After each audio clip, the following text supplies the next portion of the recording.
एका माणसानं 50 लाख देऊन जमीन घेतली. त्याच्याकडे सातबारा पण आहे. पण आज ती जमीन त्याची नाही. तुम्ही म्हणाल, कसं शक्य आहे हे? ही गोष्ट आहे महाराष्ट्रातल्या एका शेतकऱ्याची. त्यानं आयुष्यभराची बचत करून जमीन घेतली. विकणाऱ्यानं सातबारा दाखवला.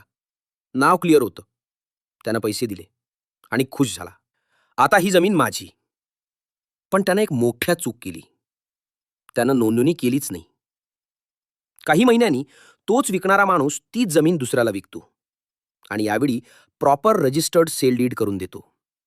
आता सांगा, जमीन कोणाची?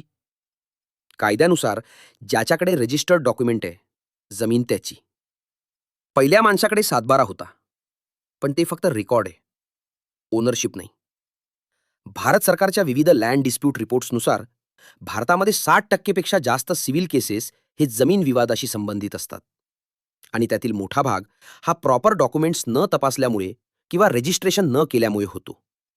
म्हणजेच लोक सातबारा बघतात, पण कायदेशीर प्रक्रिया पूर्ण करत नाहीत. समजा सातबारामध्ये नाव आहे, तुम्ही मालक दिसता, पण रजिस्ट्रेशन आहे म्हणजे तुम्ही कायदेशीर मालक आहात हा फरक समजला नाही, तर नुकसान लाखोंमध्ये जाऊ शकतं. जमीन घेताना 3 गोष्टी कधीही स्किप करू नका. 1. सातबारा नीट तपासा. 2. जुने व्यवहार चेन व्हेरीफाय करा. 3. आणि सर्वात महत्त्वाचं, रजिस्ट्रेशन करा.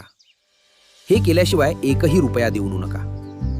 लक्षात ठेवा, सातबारा तुम्हाला माहिती देतं, पण रजिस्ट्रेशन तुम्हाला हक्क देतं. आणि माहिती आणि हक्क दोन्ही नसतील तर जमीन तुमची कधीच होणार नाही. अशा प्रॅक्टिकल गोष्टी सोप्या भाषेत हव्याच असतील, फॉलो करा.